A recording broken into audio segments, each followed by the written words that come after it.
Hi guys, I was working with a group of students this week and they're doing addition and they're trying not to use their fingers. So a child named Zen gave me some really good ideas on how to solve 7 plus 7. So let me show you what they were thinking. So I'm going to pull out a 7 first.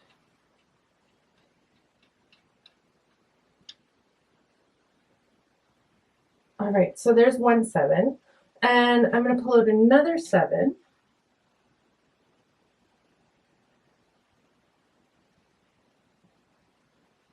All right, so there's another one. So 5 plus 2 would equal 7. So 5, 6, 7. All right, so they really like 5s. So what they said that they could do is actually split the 7s into 5 and 2. And again, this 7 into 5 and 2. All right, so they said like you could imagine like an invisible wall right here.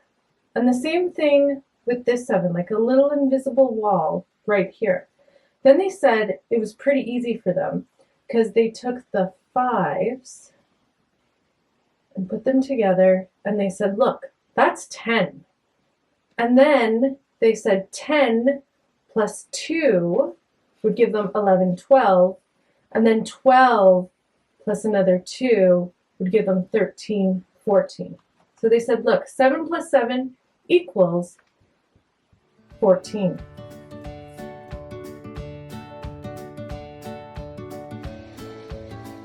Hi, math learners. I was working with Letitia, and she has a really great way to solve 7 plus 7 without using your fingers. Let me show you how. So I'll bring out the first 7. So there we go. This is 5, 6, 7. All right, let's bring out the second 7.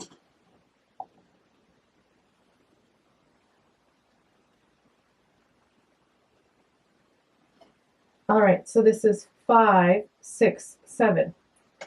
Now, she told me that she really likes 10s. So she said she's just going to split this 1 7 into 3 and 4. Okay, so let's look what that looks like. So basically this 7 here, instead of 5 and 2, she's going to take these over so that she has 3 and 4. So I'm just going to actually separate these a little bit more so you can see them. All right, she told me that she did that because she knows that 7 plus 3 equals 10. So let's see. So there's 7, and then look what I can do. I can actually just flip this over, and she said that she just sort of